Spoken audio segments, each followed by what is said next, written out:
My name is Reverend Christopher David Kanyenda, lead pastor, Msonkhamanja Ccap, Area 1, Lilongwe, Super Force.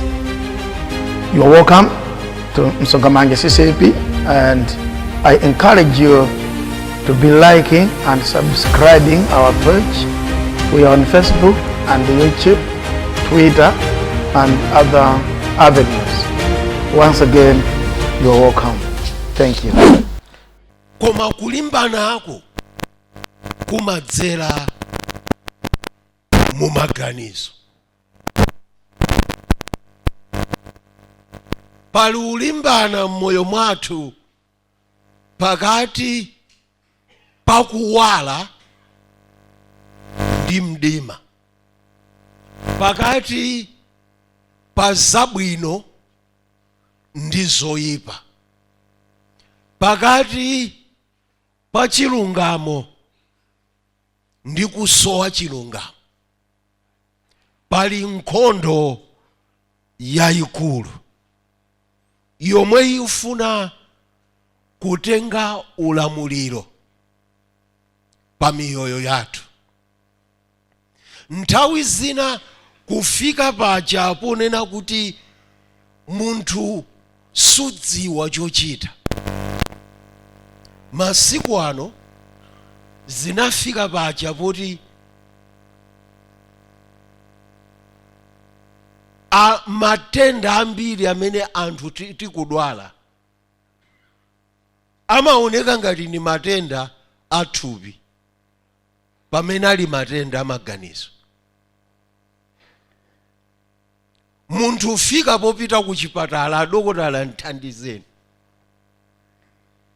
mtima awine ayaya, dokotala ndikukuyesa nkukuza kuti ulibe BP, koma ndikumva kubaya mchifuwa, ndikudwala. Anthu ambiri lero akudwala depression ndi ma stress chifukwa cha nkhondo zomwe zili m'maganizo. Tsoka lake ku Malawi kuno tinalakwitsa kuti chipatala chomwe chimatchedwa mental hospital muchichewa ife tinamasulira kuti chipatala cha anthu amisala. Ndiye akakuuza kuti ayi upite ku mentoko, umati ine sindine wamisala. Nzoona sindiwe wamisala, naponso anthu amene amapita kumene kuja si amisala ayi, koma akudwala matenda wokhudzana ndi bongo, wokhudzana ndi maganizo. Anthu ambiri lero, azimayi ndiponi, chifukwa mumapeza njira yomayankhula zina zomwe zimathina pa chifuwako. Ndikukumbuka nthawi ina ku Mankibe m'mudzi mwina munali matenda akamwazi kwambiri. NGO ina itafika pa mudzi nkukambirana, m'mudzi muno muli kamwazi, tikuthandizeni bwanji? Azibambo azimayi anavomerezana, mutikumbire draw. Tsiku lozakumba draw, anabwera okumba draw, wokaloza malo pokumba draw ngukhala azibambo. Azibambo ndikuloza malo pakati pa mudzi, azimayi nkumangopenya. Inakumbidwa draw, patatha miyezi 3 a NGO acha kubwerera, inu kamwazi sanathe, tinakukumbirani draw, chuchitika nchiyani? Ku klinika kuti kamwazi sanathe m'mudzi muno. Akuti azimayi tusatunga madzi pa draw, amapitabe ku mtsinje. Ndiye anafunsa azimayi bwa mukakamira ku mtsinje chifukwa chani? Ali tsiku lomwe mmaze kumba draw mumafunsa azibambo amatunga madzi. Munakatifunsa ife sitinakaloza apa. Akuti munakaloza kuti. Akuti ife tinakaloza pa mtengo wa mango uwo. Mtengo uli kunja kwa mudzi. Kantunda ndithu. Chifukwa chiyana kuti kutunga madzi sikutunga madzi koka. Munamuona mzimayi mudzi muno akutenga ndowa kumapita kumadzi yekha. Tikamapita kumadzi timaitanizana. Tikakafika kumtsinjeko timahamba kuuzana mavuto athu. Koma ine andikhaulitsa dzulo. Andimenya zedi. Tidandaulirane, tilire, tisekane. Tikatero timachiza mtima ndikumabwera kumudzi. Anthu amuna tilibe mwayi wotero. Anthu amuna timangosunga zinthu muzifuwa zathu. Anzako osadziwa kuti iwe uli m'madandaulo ochuluka. Nanji chifukwa chakakulidwe kolakwika. Azimayinso mumanyanya. Mwana wa mamuna wamenyedwa ndi mzaka obwera kulira. Tonthola iwe. Ndiyo munthu wa mamuna salira. Mukumpweteka. Mumleka alira kumva ululu. Ndiye azibambo ambiri tupwetekeka ndi nkhondo ya m'maganizo. Health yathu ikuvutika. Chifukwa tinauzidwa kuti wosamalira ndiwe munthu wa mamuna. Bodza lenileni. Anzanu zomwe timapanga zikathina pachifuwa pagwira pakhosi pakuwawa. Umafika ku nyumba nguwauza kuti ohiya ndulowa kuchipindako ndili pagawo musandisokoneze. Ndikulowa kuchipinda nguvula sapato nguvula jakete kumasula tai. Ndikulowa mblankete ndikufunda blankete. Ndikulira mpaka na chipwe chomwe chiuwawacho chikaphwa ngutulukamo mblankete usamba maso ngutuluka. Ohiya ndipatseni tiyi ndimo. Ohiya mathamanga upanga tiyi. Abambo anali pagawo. Unalidi pagawo. Nthawi zina kuvomera ndikulira kuchotsa ululu wako zimathandiza. Komanso kutha kufotokozera anzako ena amene akhoza kukuthandiza pavuto. Ndimaona ine pa social media anthu amakonda kuseka kuti koma azimayi kuthamanga kufuna kupemphereredwa nthawi zonse. Inde ndi chifukwa chaka azimayi amachira zibambo sitichira. Pamapeto pake timazipachika. Chifukwa sitifuna kupemphereredwa. Vuto lake ndile. Mu psychology zakuuzani kuti bongo mwa munthu tikhoza kugawa malo atatu. Kuli right brain uku bongo bwa kumanja, bongo bwa kumanzere, ndiye pali subconscious mind chikumbumtima. Azimayi amagwiritsa ntchito kwambiri mbali ya kumanzere wa bongo, right brain. Kumene koko ndi kumene bongo bwa munthu pomakhala pomasuka. Komanso kumatha kulenga zinthu, creativity, imagination. Anthu amuna timagwiritsa ntchito kwambiri mbali ya manzere ya bongo. Kumene koko ngumene timafuna masamu. 1 + 1 = 2. Ndiye wina akabwera nkukuza kuti 1 + 1 = 3 umachitsutsa nthawi yomweyo.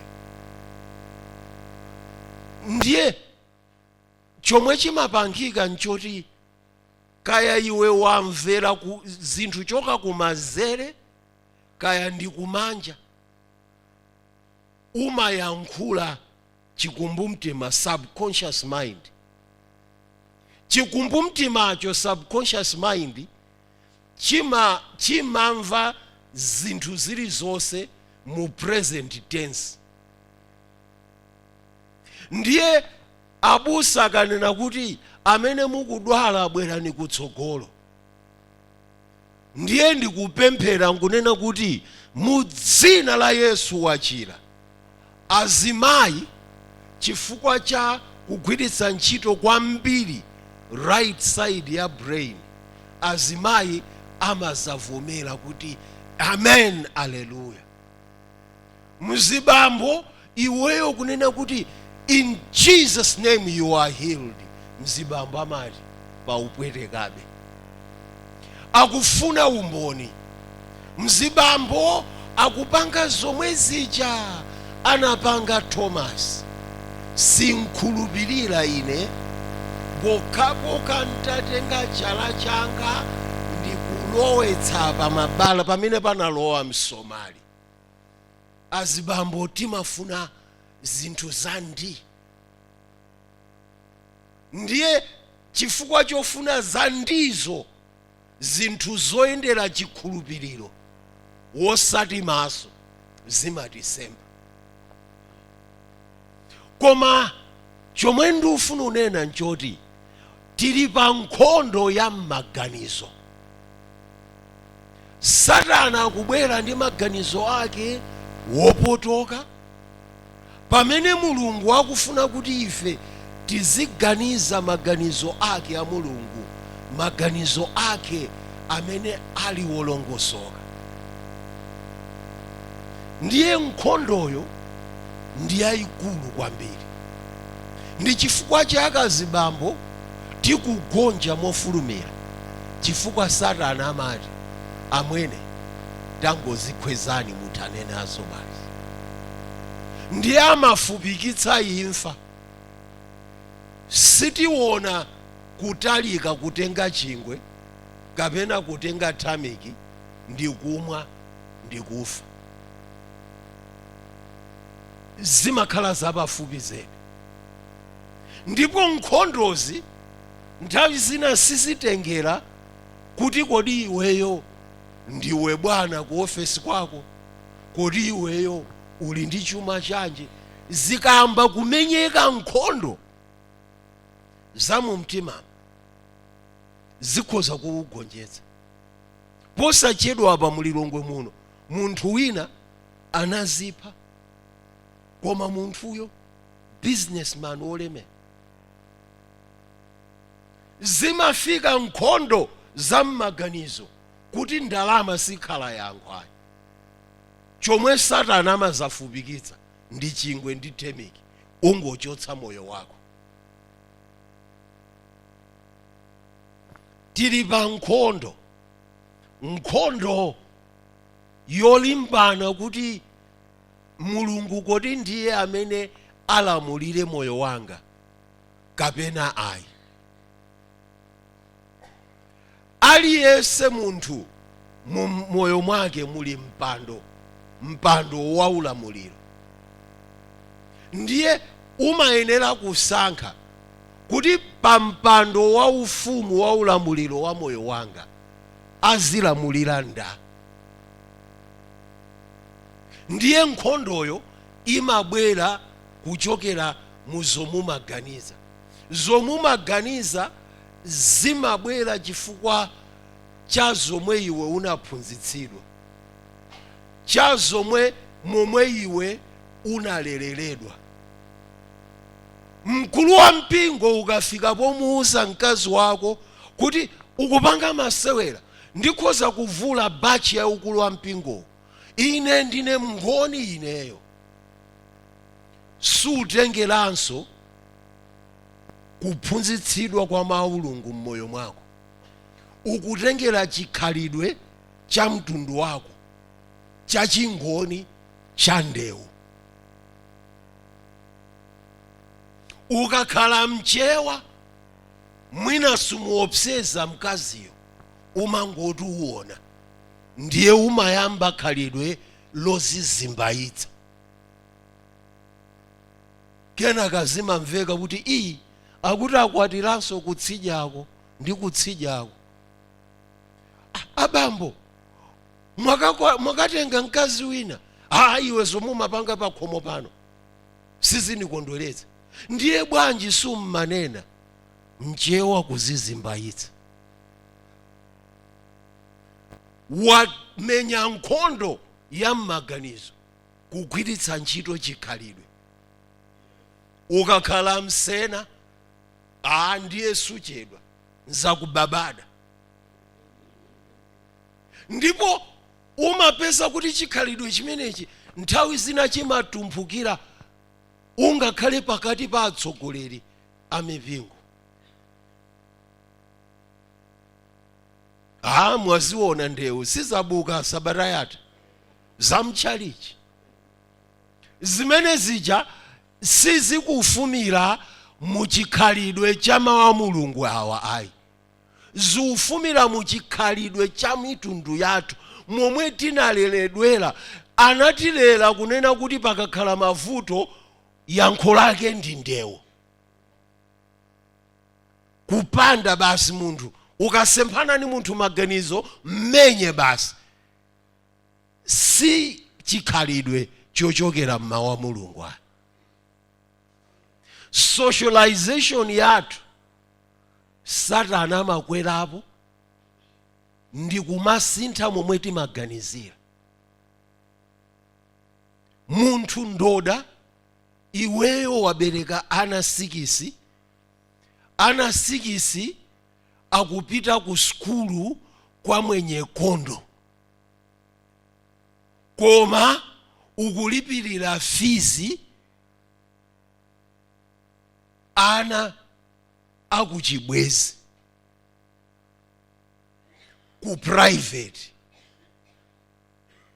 Ana kuchibweziwo sunabereke iwe, anabereka mamuna wina. Iweyo ndikumakalipirira ana ameneyo ku private school, akupita ku public school umakakhala pafundi. Ndiye nkhondo zomwe tulimbana nazo. Satana amabwera nazo ndikumatiuza kuti inu Abraham anali ndi mitala, David anali ndi mitala. Muiwerenge Bible. Bible imachita kunenetsa kuti David anapanga zinthu zokoma pamaso pa Mulungu kupatuka dera ili la chigololo.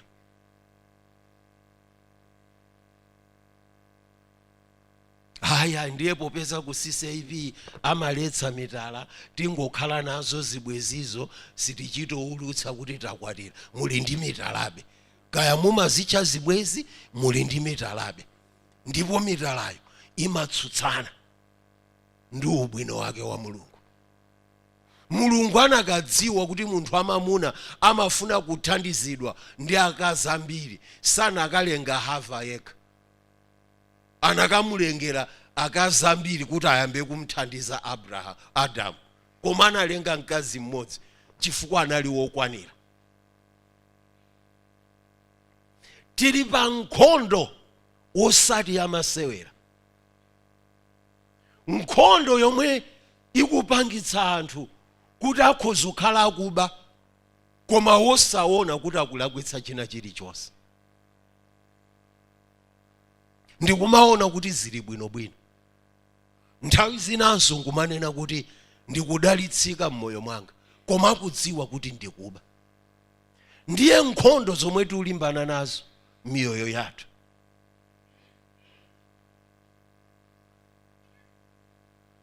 Funso tsopano ngukhala kuti popeza tili pa nkhondo yayikulu yotere, kodi tikhoza kugwiritsa ntchito zida zanji zolimbana ndi nkhondo ya maganizo?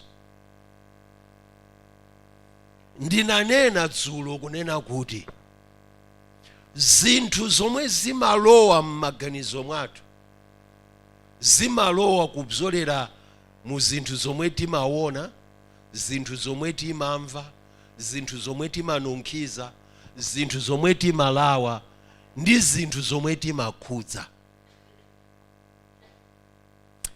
mumadziwa kodino kunena kuti pa zinthu 20 zili zonse zomwe zimalowa m'maganizo mwanu ndi chinthu chimodzi chokha chomwe chimakhala chinthu chabwino cholungama cholondola.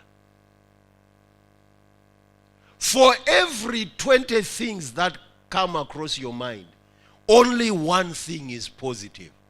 The rest are negative.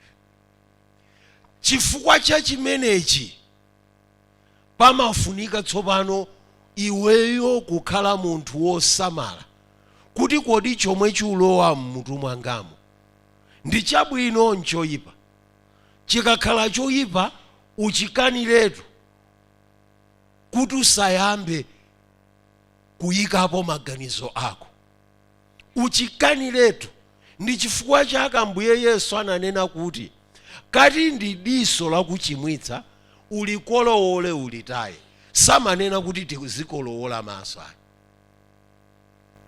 Koma chomwe amanena chinali chonena kuti pali zinthu zina zoti ukachipenya usachipenyenso kawiri. Usanene kuti ndionetsetse ndizenizeni. Anyamata tumvana pa YouTube usanene kuti zomwe ndiona zona ndionetsetse. Ukangotelo ukuzika pa mavuto. Koma ukangoona ichi yayi ndikuzimitsa. Ndiye anyamata ndimadziwa zomwe zimapangika. Anzako amakuseka amati ndiwe chitsiru. Anthu amuna tili ndi vuto limeneli timasekana. Iweyo ukamapanga zolondola anzako amaona ngati ndiwe chitsiru. Ine tsiku lina kuja ndimagwira ntchito kale ku polisi kuli malo amene timati officers mess, kumene tikaweruka timapita kukacheza. Ndiye tsiku lina tikucheza yakwana 6 koloko ine ndikuwauza zinzanga kuti ndupita ku nyumba chifukwa ndufuna kukadya sapa ndakazanga ndi ana anga. Ndikunyamuka wina aziti wosangotiuza kuti you are under petticoat government. Ndiye ine namuza kuti achimwene mukafuna kuti inuyo mukhale number 1 mzanga pa moyo wanga, position yanu mu mtima mwanga ikhale yoposa akazanga ndi ana anga, inuyo ndaleka kucheza nanu. Naponso ndimati nkuuzeni kati ineyo ndili under petticoat government ndimati nkuuzeni I enjoy its rulership.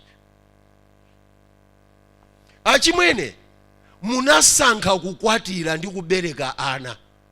Ifeyo ndife anzanu amuna anzanu nzoona, koma simungasankhe kuti kusewera bawo ndine ndikufunika kuposa kupita kukacheza ndakazanu ndi ananu. Kati mumaganiza choncho ndinu opusa zedi. Kufuna ukondweletsa ineyo kuposa kukondweletsa mkazi wako ndi ana ako. Ine pokapo mmakana. Pokapo mmakana. Ine mwana wanga kundiimbira foni ndili ndinu ngundiuza kuti dadi ndikufunani ndikulaulani ndiupita. Mwana wanga kundifuna. Musandiuze kuti ayayi timamaliza game imodzi yabawo. Palibe akundifuna ndi mwana wanga.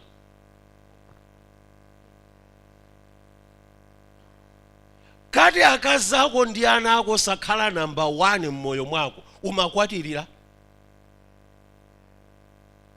Nesa kwanu achemwali anu amakuchapirani zovala. Samakuchapirani achemwali anu. Asuwe nanu mulibe samakuchapirani. Amayi anu amakuphikirani nsima. Mkazi mumamukwatirira kuti azikuphikirani nsima azikuchapirani. amasowa wochapa kwanu lero ndiye muzimtenga ngati ndikapolo. Sizoona, sikapolo mkazi. Amakupatsani zomwe kwanu kunalibe munthu amene angakupatseni, n'chifukwa chake munamkwatira.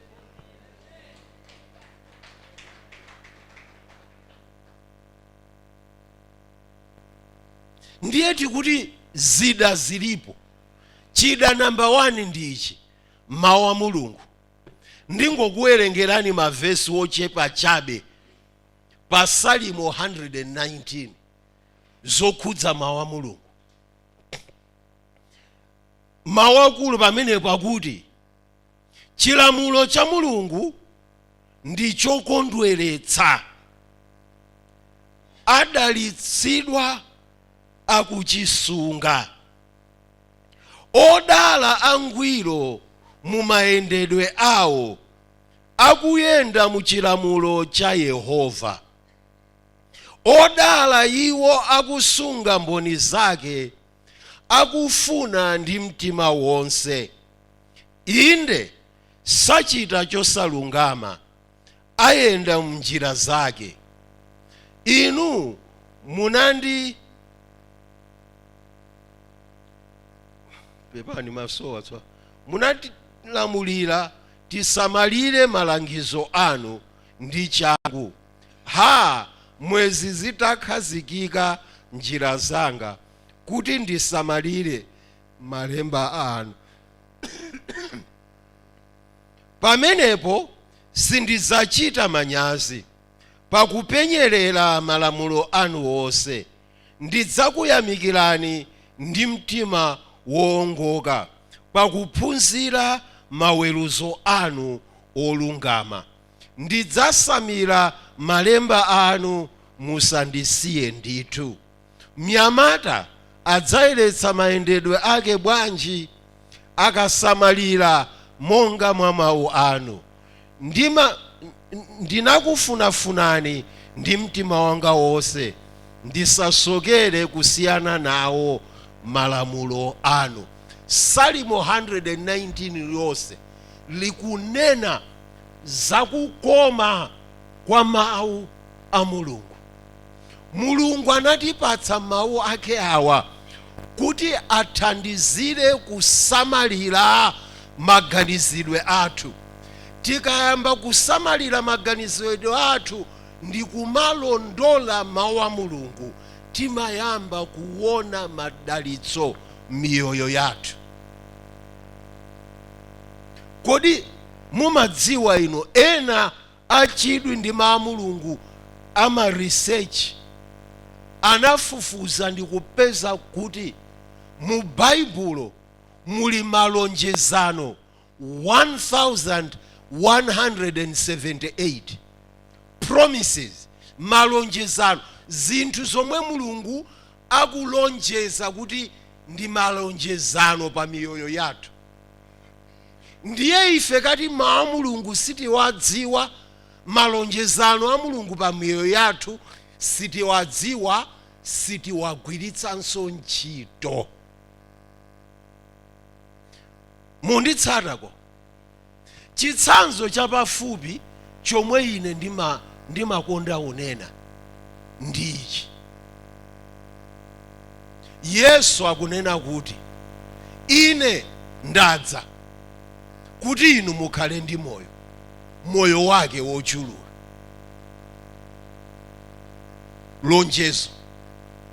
Yesu akuti anabwera kuti ine ndikhale ndi moyo, moyo wake wochuluka, ndi lonjezo. Ndiye ine ndilichite claim lonjezo kuti likhale zoona mmoyo mwanga, likhale zoona mmoyo mwanga. Komanso tikamawerenga mawu a Mulunguwa amayamba kutiuza zinthu zoyenera zomwe zimakondweretsa Mulungu ndi zinthu zosayenera zomwe sizikondweretsa Mulungu. Amatichenjeza ku zinthu zomwe zikhoza kuwononga miyoyo yathu. Ndipo ntakuwuzani ine sinapeze mawu a Mulungu pamene amatiuza kuti ulesi ndi chinthu choyenera mkhristu kuti azichita. Chifukwa kuti munthu zadya thukuta lako, ndiye kuti mkhristu ukakhala mlesi sindiwe mkhristu.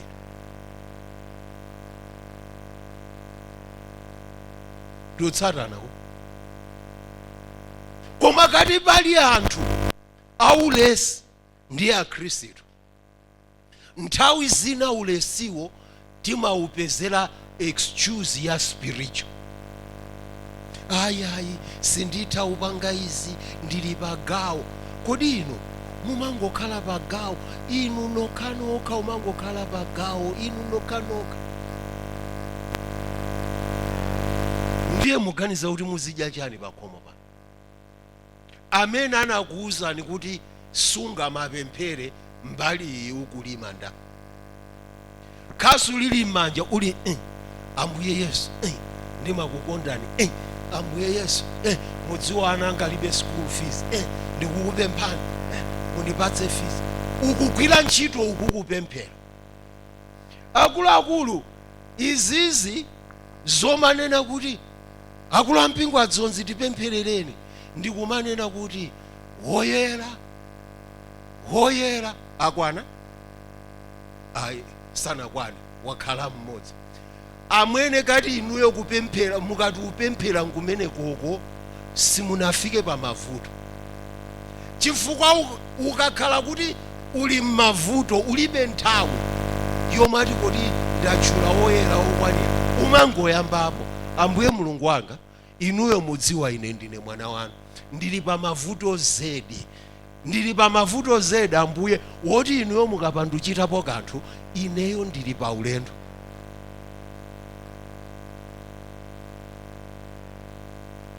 Chifukwa kupemphera ndiye kuyankhulana ndi Mulungu, kumuuza zosowa zako. Ndalowa ku chida chachiwiri. Chida choyamba cholimbana kuchotsa maganizo oyipa, nkhondo kumenyana nazo, ndi kugwiritsa ntchito mawu a Mulungu pa moyo wathu. Kuloweza mawu a Mulungu si kwa ana okha Sunday school. Ifenso akuluakulu timayenera kuloweza mawu a Mulungu ndi kuwadziwa. Chifukwa atithandiza, komanso atithandiza popemphera.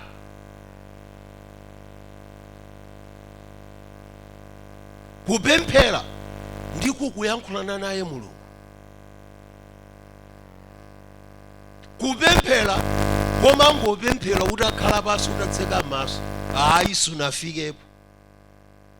Amwene simungabwere ku night of prayer ndi kupemphera usiku wonse maso ali otseka mugona.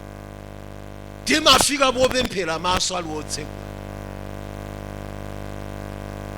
Timafika poona kuti ndipitirize opemphera nditakhala pasi matako akupweteka. Timayimirira nkupemphera tili choyimirira.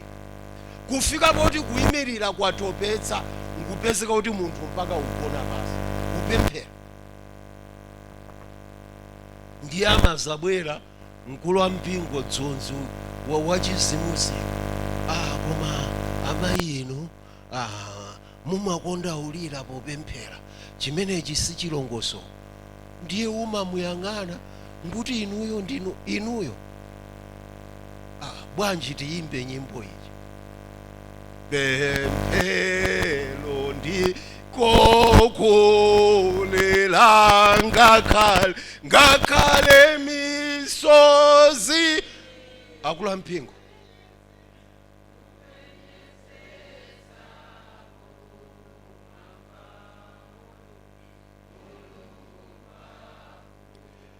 wolemba nyimboyo ineyo ndiye tsopano chomwe mubwerera nkundiuza kuti ineyo nnalakwitsa kulira popemphera. Mwazitengako? Amwene kati simunalirepo popemphera, inuyo simunaone vuto. Ndiye Mulungu azadikira mpaka na mwana wanu amchite admit ku sento, ku ICU.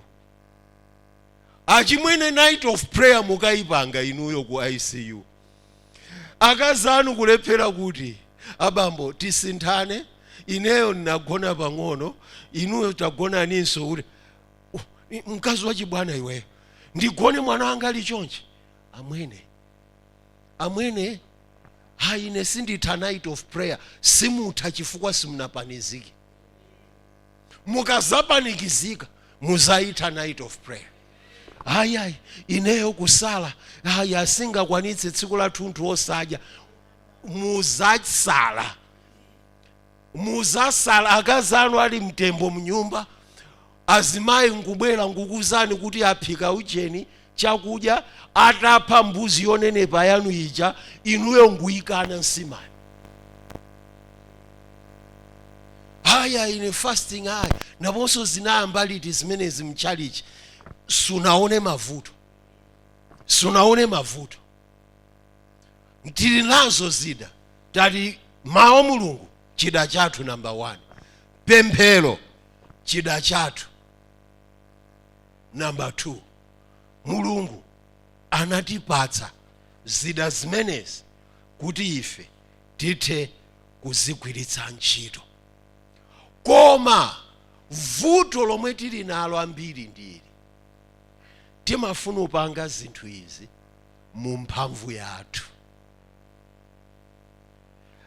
Kuzipanga zinthuzi mu mphamvu yako ulephera ndithu, ufoka ndithu.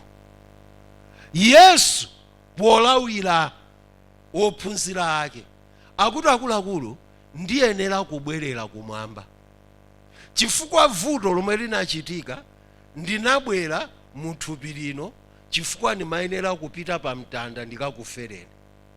Koma ndiyenera kubwerera kuti ngakafika kumwambako ndikawuza Atate akakutumizireni Nkhoswe ina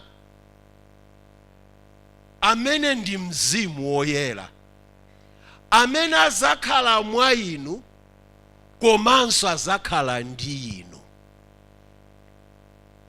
Ndiye timati tikamamulandira Yesu ngati Mbuye ndi Mpulumutsi wathu, Mzimu Woyera amabwera nkuzakhala mwa ife, ndikukhala ndi ife. Ndiye timayenera kumpempha Mzimu Woyera kuti inu Mzimu Woyera anakutumizani ku dziko lapansi ngati mthandizi wondithandiza ine, anakutumizani ku dziko lapansi ngati mphunzitsi wondiphunzitsa ine, anakutumizani ku dziko lapansi ngati mtonthozi wonditonthoza ine. Pano ndatsekula mawu a Mulungu awa, ndithandizeni kuti pamene ndiwawerenga mawu a Mulunguwa ndiwamvetsetse, komanso munipatse mphamvu ndiwagwiritse ntchito m'moyo mwanga. Akatero Mzimu Woyera saumira, amathandiza kwamtheradi, amathandiza. Wasowa nzeru Mzimu Woyera, inetu apa nzeru ndiye zandithera. Ndiye popeza inu munadza ngati mthandizi, ndithandizeni. Ndiye amaza kukumbutsa mawu a Mulungu. Iwe ngukumbukira mawu a Mulungu ndikuwagwiritsa ntchito pavutolo.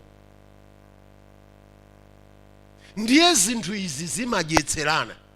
Mawu a Mulungu amadyetsa mzimu, amadyetserana ndi pemphero. Pemphero limadyetsa mzimu, limadyetserana ndi mawu a Mulungu. Mzimu Woyera amazatumphutsa chidziwitso cha Mulungu chomwe tabisa mmoyo wathu. Ndiye kuti manja athu ndi miyendo yathu azayamba kugwira ntchito zoyenera pa dziko lapansi. Ambuye wodziwa udalitsa adalitse mawu ake awa. Amen. Thank you so much for liking, subscribing, and thank you so much for being part of Msonkhamanja Ccap. Thank you so much for watching. Keep watching, keep liking, keep subscribing our page.